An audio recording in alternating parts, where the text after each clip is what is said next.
Assalamualaikum warahmatullahi wabarakatuh. Bismillah, alhamdulillahirrabbilalamin. Saya akan membacakan kitab Usfuriyah karangan dari Syekh Muhammad bin Abi Bakar. Kitab ini menjelaskan tentang hadis-hadis, kemudian ada cerita-ceritanya juga. Bismillahirrahmanirrahim. Bismillahirrahmanirrahim. Ngaji sapa ingsun kelawan nyebut asmane Allah. Ar-Rahmani kang maha welas asih ing dalam dunya lan akhirat. Ar-Rahim tur kang maha welas asih ing dalam akhirat bloko. Alhamdulillah wis kabehane puji iku lillahi tetep kagungane Allah Rabbil alamin kang pangerane sak alam kabeh. Wal aqibatu utawi pungkasane iku lil muttaqina kaduwe pira-pira kang takwa. Wala udwana lan ora ana permusuhan iku maujud illa ala dzalimin angin ing atase pira-pira wong kang zalim. Musannif memulai kitab ini dengan bacaan alhamdulillahirabbil alamin. Segala puji bagi Allah yang merajai semua alam. Jadi semua pujian itu milik Allah Subhanahu wa taala. Ada berapa pujian itu? Ada 4. Yaitu yang pertama pujian atau puji qadim alal qadim. Kemudian kedua hudus alal hudus, yang ketiga qadim alal hudus, yang keempat hudus alal qadim. Yang pertama pujian qadim alal qadim, yaitu pujian Allah memuji kepada zatnya sendiri. Terus pujian qadim alal hudus, pujian Allah memuji kepada makhluknya atau Nabi Muhammad SAW. Kemudian pujian hudus alal qadim, makhluk memuji kepada Allah Subhanahu wa taala atau Nabi Muhammad memuji kepada Allah Subhanahu wa taala. Kemudian pujian hudus alal hudus, pujian makhluk sesama makhluk. Semua pujian itu milik Allah Subhanahu wa taala. Apa saja ya, puji rahayu, puji astuti, puji lestari, semuanya juga milik Allah Subhanahu wa taala. Kemudian Rabbil alamin yang merajai semua alam. Alam, lafadz alami di sini itu bukan jamak mudzakkar salim dari lafadz alamun. Kenapa? Karena yang namanya jamak itu harusnya cakupannya lebih besar daripada mufradnya. Nah, sedangkan kalau mufrad alamun, sedangkan dijamakkan memakai lafadz alamin, itu cakupannya berbeda. Kalau lafadz alamin itu cakupannya hanya dengan biman yaqilu, orang-orang atau makhluk yang mempunyai akal, berarti cakupannya hanya jin, malaikat, dan manusia. Nah, sedangkan kalau lafadz alamun itu cakupannya lebih dari itu. Karena apa? Karena yang dikatakan alam berarti adalah ma siwallah, sesuatu yang selain Allah itu namanya alam. Jadi cakupannya lebih besar daripada lafadz alamin. Jadi kesimpulannya, alamin itu bukan jamak mudzakkar salim dari lafadz alamun. Lafadz alamin adalah isim jamak, karena cakupan alamun lebih besar daripada lafadz alam. Jadi masih Allah. Setiap sesuatu yang selain Allah namanya alam. Ya, langit, bumi, air, pohon, manusia, jin, malaikat, semuanya. Semua selain Allah namanya alam. Rindu, cinta, kangen, dan lain-lain itu semuanya milik Allah, semuanya namanya alam. Wala udwana ila ala wala udwana, dan tidak ada permusuhan kecuali bagi orang-orang yang zalim. Artinya apa? Artinya kita tidak boleh memusuhi, kita tidak boleh bertengkar dengan seseorang siapapun kecuali bagi orang-orang yang zalim saja. Kalau ada orang yang melakukan kesalahan, ya yang kita musuhi, yang kita nggak suka, ya hanya kesalahannya itu, bukan kok terhadap orangnya. Contoh, semua ada seseorang yang melakukan satu kesalahan dan kita tidak suka dengan kesalahan itu, maka yang kita nggak suka ya hanya kesalahannya, bukan orangnya. Maka kalau bisa hilangkan kesalahan kita, kalau bisa hilangkan kesalahan itu dari orang itu, tapi orangnya tetap kita rangkul. Nah, kalau cakupan lebih besar ya pokoknya orang-orang yang melakukan kejahatan zalim di sini. Jadi tidak ada permusuhan kecuali kepada orang-orang yang melakukan kejahatan, melakukan perampokan, melakukan pencurian dan lain-lain. Nah, maka tidak ada permusuhan kecuali kepada mereka itu. Nah, untuk semuanya yang tidak melakukan kezaliman, yang tidak melakukan kejahatan, maka tetap saudara bagi kita. Namanya ukhuwah insaniyah. Wassalatu utawi sholawat iku ala khairi khalqihi, mugi tetep ing atase luwih bagus-baguse makhluke Allah rupane Muhammadin Nabi Muhammad sallallahu alaihi wasallam wa alihi lan keluargane Nabi ajma'ina halis kabehane. Wa ba'du lan ing dalam sawise maca bismillah alhamdulillah fa inal abda mongko temen satune kawula al mudhiba kang gawe dosa rupane Muhammad bin Abi Bakar, Syekh Muhammad bin Abu Bakar rahmatullahi alaih. Rahmatullahi utawi rahmati Allah iku alih ngatasi Syekh Muhammad bin Abu Bakar ba'da tuli khawdihi ing dalam sawise suwene manjinge Syekh Muhammad fi bahri dunubi ing dalam segorone dosa wal isyani lan maksiat atau durhaka tolaba mongko nyubrih sapa Syekh Muhammad bin Abu Bakar ridho rahmani ing ridhone Allah kang bersifatan rahman wa mukhalifata syaitani lan ing nulayani syaitan wan najatalan ing selamat minan nirana saking neraka wa dukhulalan manjing fi daril jinani ing dalem desa pangone ing dalem desa kang yaiku rupa swarga. Nah, Syekh Muhammad bin Abu Bakar dalam mukadimahnya ini beliau mengatakan abad final abda al-mudniba dan mengakui kesalahan-kesalahannya. Final abda al-mudniba, maka sesungguhnya hamba yang melakukan dosa yaitu Muhammad bin Abu Bakar. Jadi ini perkataan beliau sendiri. Syekh Muhammad bin Abu Bakar mengakui beliau adalah seorang abd atau seorang hamba yang telah melakukan dosa. Ini kapasitas ulama pun mengakui seperti ini, apalagi kita memang kita itu dituntut untuk selalu khudu dan tawadu agar selalu merendahkan diri kepada Allah Subhanahu wa taala. Kita merasa asal, merasa hina kepada Allah Subhanahu wa taala karena kita ini bukan apa-apa. Kita bisa mengaji, kita bisa sholat, kita bisa sedekah, itu semua fadl dari Allah Subhanahu wa taala. Memang Allah yang menunjukkan hidayah kepada hambanya agar melakukan sholat, agar melakukan sedekah dan lain-lain.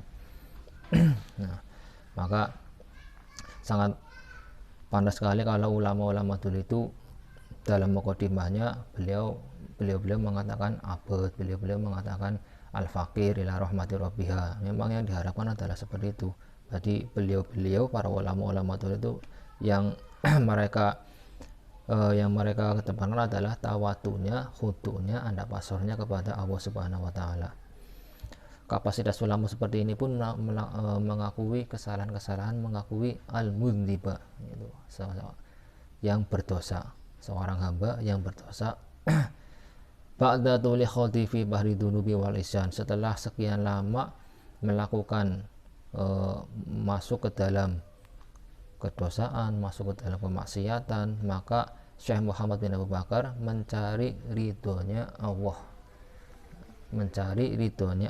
dan agar berbeda dengan setan, jadi gitu ya.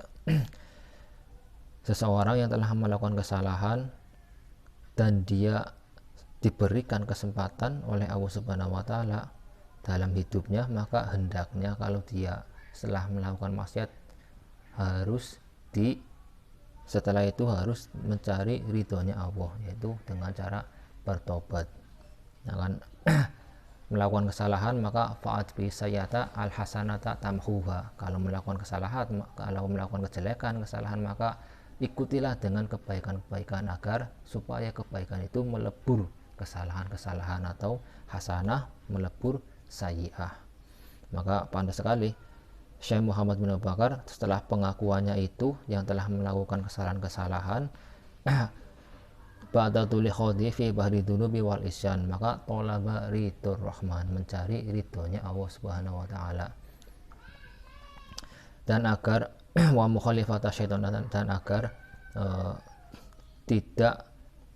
agar berbeda dengan setan, karena setan itu kan selalu mengajak dengan hawa nafsu yang jelek. Maka Syekh Muhammad bin Abu Bakar ini berusaha untuk mukhalifah, berusaha untuk berbeda atau nulayani dengan ajakan-ajakan setan. Ya, kalau seumpama setan hawa nafsu meminta ini, meminta itu, hawa nafsu sedang kejelekan, maka nulayani. Karena jadi teringat sebuah cerita, ada seorang yang bisa mengetahui gerak-gerik orang lain tanpa dia melihat secara langsung. Nah, orang ini non muslim, kemudian ada seorang muslim yang tahu. Jadi orang non muslim ini kalau ada orang yang berkeluh kesah dengannya, maka seorang non muslim ini mengatakan ini, maka si pasien atau orang yang datang melakukan itu dan bisa menjadi solusi. Nah, sampai akhirnya ada seorang muslim yang tahu, dan dia berpikir, seorang muslim berarti berpikirlah, ini non muslim dan bisa punya kelebihan seperti itu. Saya khawatir kalau orang-orang muslim ikut dengannya. Saya akan selidiki ada apa sebenarnya. Nah, akhirnya si muslim mendatangi rumahnya non muslim yang punya kelebihan tadi. Rencananya ingin melukai dan ingin meminta keterangan si non muslim tadi.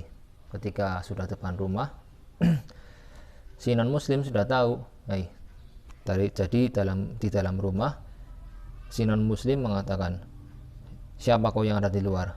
Kalau mau bertamu silakan masuk saja, tidak usah ada niat kejahatan. Nah, si muslim kaget, padahal belum sampai masuk rumah, tapi si non muslim sudah tahu kedatangannya dan sudah tahu maksud tujuan kedatangannya. Akhirnya si muslim masuk ke rumah, terus ngobrol, bertanya-tanya. Si muslim tanya pada si non muslim, kenapa anda bisa mempunyai kelebihan seperti ini? Apa yang anda lakukan? Contoh saja, saya tadi mau masuk ke rumah, belum apa-apa, belum ketok pintu, belum assalamualaikum, tapi jenengan sudah tahu saya ada di situ dan juga tahu maksud kedatangan saya. Terus dijawab oleh non muslim, saya tahu semua itu karena saya menahan hawa nafsu saya, karena saya kalau ada hawa nafsu yang tentang kejelekan maka saya palingkan, saya tidak menuruti hawa nafsu saya. Nah, kalau sampean kalau jenengan, astagfirullahaladzim, ya kalau bisa maka dan harus kalau ada hawa nafsu yang kejelekan maka mukhalifah, harus berbeda, harus tinggalkan itu. Nah, terus akhirnya si muslim tadi ingin mengajak agar orang non muslim itu membaca syahadat supaya masuk Islam. Jadi si muslim tadi bertanya, terus kenapa anda tidak membaca syahadat? Kenapa anda tidak masuk Islam? Nah, belum sempat dijawab, si non muslim tadi langsung berkata, asyhadu alla ilaha illallah wa asyhadu anna muhammadar rasulullah. Lah, si muslim kaget, loh, kenapa anda dengan mudahnya mengucapkan syahadat tadi? Karena hati saya, hawa nafsu saya mengajak untuk tidak melafazkan syahadat, maka saya tolak hawa nafsu saya. Hawa nafsu saya mengajak untuk tidak melafazkan dua kalimat syahadat, maka saya tolak dengan mengucapkan dua kalimat syahadat. Nah, akhirnya orang non muslim itu masuk ke agama Islam dengan kelebihan dia atas dia tidak menuruti hawa nafsunya, akhirnya punya kelebihan seperti itu. Walam tasmalan orang murahake apa nafsu hatine syekh suluka sabilil amani ing ngambah dalan sentosa khairu anau temen ing khairu anau saliyane temen sadune syekh iku wajadane musabah syekh fi hadisi khairil insan ing dalam hadis luwih bagus menungso sahibil mukjizati kang duweni mukjizat wal burhani lan dalil atau pertondo nemu annahu ing temen sadune syekh annahu ing temen sadune khairul insan atau Nabi Muhammad iku qala tahu sapa khairul insan dawe man jama arba'ina hadisan fa huwa fil afwi wal ghufran. Man utawi sapane wong iku jama ngumpulake sapa man arba'ina ing 40 apane hadisan hadis fa huwa mangutawi man iku fil afwi dalam pangampura wal ghufran tegese ten ampura. fa jama'an uli ngumpulake sapa abdu kawula arba'ina ing 48 hadisan hadise bil asanidi kelawan pira-pira sanad asanid jamak mudzakkar jamak syaud mutal jumud tapi bersama dengan al maka alamat jar tetap memakai jar bil asanidi kelawan pira-pira sanad al mutasilati kang ketemu ila nabi maring nabi alaihi salam anil masyayikh saking pira-pira guru al muhtarina pira-pira kang den pilih wala imatilan pira-pira imam al kibari pira-pira kang gedhe wa yarwilan ngriwayatake sapa kullu wahidin saben-saben siji an ba'di sahabati saking sebagian sahabat al abrori pira-pira kang bagus wa zadalan nambah sapa al abdu kawula fi ing dalem arba'in fihi ing dalem kitab ma ing perkara atau hadis nini ma ing perkara yaliku kang patut bi kelawan ma minal mau'idati nyatane pira-pira mau'idah wal hikayatan lebih bercerita al masmu'ati kang den rungu minal ulama saking pira-pira ulama. Saya ulangi wasadalan nabi sapa alam tu kawula fihi ing dalam hadis ma ing perkara yaliku kang patut apa ma bihi kelawan hadis minal mau'idati nyatane pira-pira mau'idah wal hikayati lan pira-pira hikayah al masmu'ati kang den rungu minal ulama saking ulama al madhkurina pira-pira kang den tutur fil akhbarin dalam pira hadis wal asar piro-piro dawuh sahabat. Nah, Syekh Muhammad bin Abu Bakar ini beliau mengumpulkan 40 hadis. Motivasinya apa? Motivasinya karena dawuhnya Nabi annahu qol man jama'a arba'ina hadisan fa huwa fil afi wal ghufran. Seseorang yang mengumpulkan 40 hadis maka dia diampuni, maka dia hidupnya dalam pengampunan Allah Subhanahu wa taala. Maka dengan adanya hadis itu memotivasi ke Syekh Muhammad bin Abu Bakar untuk mengumpulkan hadis. Fajama al-abdu arba'ina hadisan bila sanid, mengumpulkan 40 hadis dengan sanad-sanad yang mutasil sampai kepada Rasulullah SAW. Beliau dari mana? Beliau dari guru-gurunya yang al-mukhtar dan dari imam-imam yang besar. Nah, kemudian dari hadis-hadis itu beliau menambahkan hikayah atau cerita-cerita yang beliau dengar dari ulama-ulama ataupun dari hadis-hadis ataupun dari asar. Dari akhbar itu hadis, kemudian asar itu kalamnya sahabat. Jadi semua hadisnya apa, kemudian di bawahnya ada cerita yang sekiranya masih berhubungan dengan hadis itu. Beliau menambahkan cerita itu. Jadi beliau mengumpulkan 40 hadis karena termotivasi oleh dawuhnya Kanjeng Nabi yang mengatakan bahwa seseorang yang mengumpulkan 40 hadis maka hidupnya atau maka dia dalam pengampunan, dia dalam maghfirahnya Allah Subhanahu wa taala. Karena itu akhirnya termotivasilah Syekh Muhammad bin Abu Bakar untuk mengumpulkan 40 hadis dan besertaan beliau juga menyertakan hikayah-hikayah atau cerita yang masih berhubungan dengan hadisnya. Itu.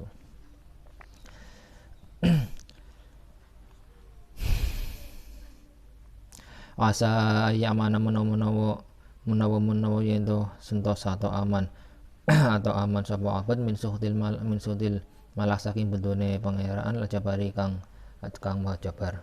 Nah, beliau berharap agar aman dari khodamnya Allah Subhanahu wa taala. Wajida manahu fil akhirat minal hakim as-sattar wa bi barakati ma jama'a minal hadis wal akhbar wal tamassa dari lafaz iltamasa ikut wasan ifta'ala atu'a minan nadirin fihi wal wa'idin minhu farahimahu man yadhkuruhu bidu'a wala yang sahu wa a'lam bisawab. Al-Fatihah. Bismillah. Bismillahirrahmanirrahim. Maliki yaumiddin. Iyyaka na'budu wa iyyaka nasta'in. Ihdinas siratal mustaqim. Siratal ladzina an'amta 'alaihim ghairil maghdubi 'alaihim waladdallin. Assalamualaikum warahmatullahi wabarakatuh.